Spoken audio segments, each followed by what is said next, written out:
Here's a video about EOD School, otherwise known as Naval School Explosive Ordnance Disposal in Florida. This is the school that every American EOD technician has to attend. I won't be covering preliminary courses, dive school, or follow-on courses. After arriving in Florida and getting picked up for a class, the first division you'll attend of EOD School is Demolition Division. It's exactly what it sounds like. You'll learn about all kinds of different explosives, TNT, dynamite, C4, different kinds of charges, and how to utilize those charges to dispose of United States ordnance. You'll learn about all the tools we use, the science behind explosives, explosive effects, and you'll eventually get to apply those skills by completing both electric and non-electric demolition.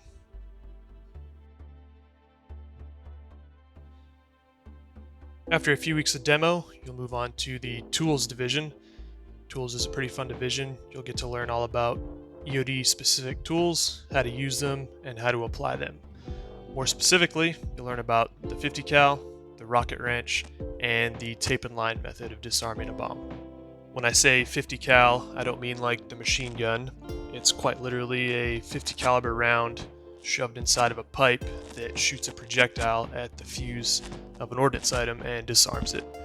The rocket wrench is quite literally a rocket-powered wrench that spins off fuses and disarms the ordnance.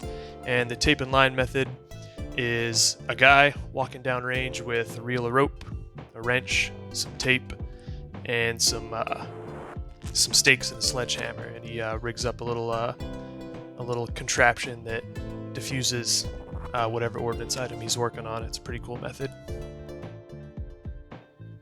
Next up, you go to Core. Core is a very important division. You learn a lot of ordnance ID, type by function, safeties, and basically the differences between bombs, rockets, projectiles, guided missiles, and all the safeties that go along with these particular ordnance items. I believe it's 3 or 4 weeks long.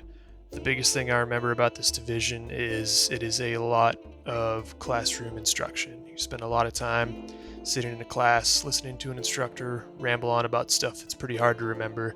Your memorization skills and study habits are what is going to make and break you in this division.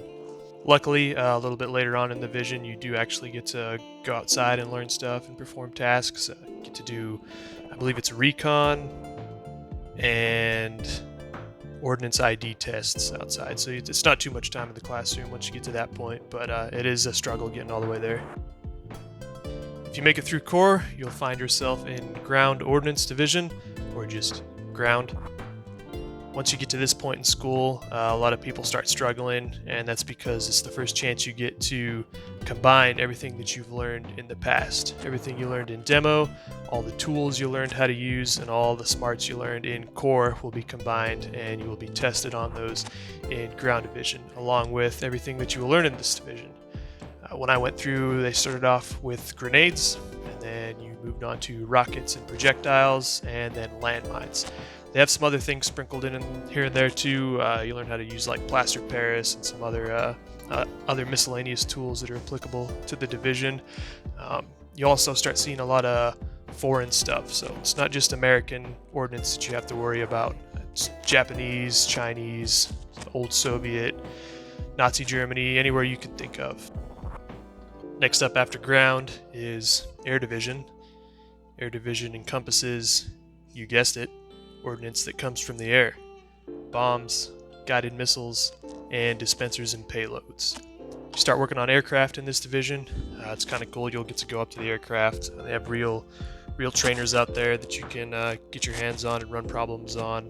You'll learn how to get into the publications and figure out the safeties and hazards that go along with the aircrafts, as well as how to deal with the ordnance attached to the aircraft or on the ground if the aircraft dropped the ordnance and it failed to detonate. Personally, I remember this division being kind of a big halfway point. It's not exactly halfway, but things tend to get more difficult until you get to this point, and then after you make it through air, it's kind of a little bit more downhill. Not to say that a lot of people still don't fail out after air, but it's a very difficult division. A lot of people will struggle in it, and if you make it through it, it's a little bit more downhill after this. Okay, so you made it through air. Next up is the IED Division. I feel like this one's pretty self-explanatory. If you're watching this video, you probably know what an IED is, improvised explosive device. I'm pretty sure this division is 6 weeks long, and it is a ton of fun. You get to learn everything about IEDs, the circuitry that goes into them, the different components, the safeties that go along, homemade explosives. You get to learn how to use all the cool tools that attach to the robots, as well as the other tools and shape charges we have to use against IEDs. You get to put the bomb suit on and off a million times. Have a lot of fun in that. There's some obstacle courses and whatnot you need to do. It's a really fun division overall. It's probably our call to fame as EOD technicians. It's what everybody wants to do, everybody wants to see. It's sexy and exciting, and it's a really fun division. That being said, people still struggle in this division. They get bomb suit stupid, and they fail their IED prac test. If I remember correctly, there are a few tests leading up to that, targeting test, some x-ray stuff, and then an IED practical test where you basically, like the two divisions before this, run an entire problem, except instead of ordnance, it's an IED. And you put the bomb suit on and you do the robot drive in, do your recon, figure out all the safeties, and then eventually walk up and disarm the IED. It's a lot of fun. If things weren't a little bit more downhill after the air division, then they definitely are once you get to this point. It's called the chemical and biological division. It encompasses all different kinds of ordnance with the addition of a chemical or biological filler, as well as terrorist attacks that involve chemical or biological incidents. You'll learn about the different protective gear and contamination control methods that we have to take when dealing with stuff like this. You get to put on the big yellow suit and walk around in the sun and disarm and control the contamination of different ordnance items, as well as leak seal and package those for final disposition. It's an alright division. I think it's only a couple weeks long. Again, it's a pretty easy one. I don't think anybody really struggles in this one. It's a lot of classroom and then a little bit of practical work at the end. The last division in EOD School is nukes. I think it's called something else now, R&Ds. Maybe they combined it with WMDs, R&Ds, WMDs, I don't know for sure, but it is the nuke division, and unfortunately, everything is pretty much secret and classified, so I can't really talk about it, but you will get to learn all about America's nuclear arsenal and how to safely navigate disarming explosive ordnance of the nuclear variety.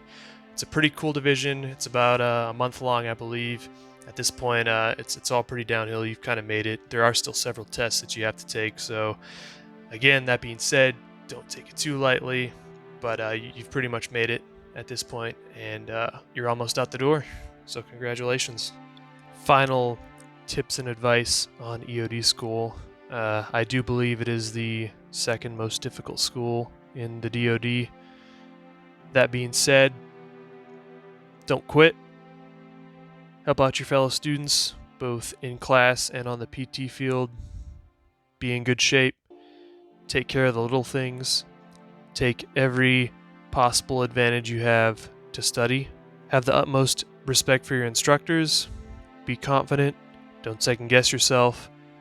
And have a good time, because it really is an awesome experience and you get to learn a lot of cool stuff that nobody else really gets to learn. So enjoy it. Have a good time and good luck.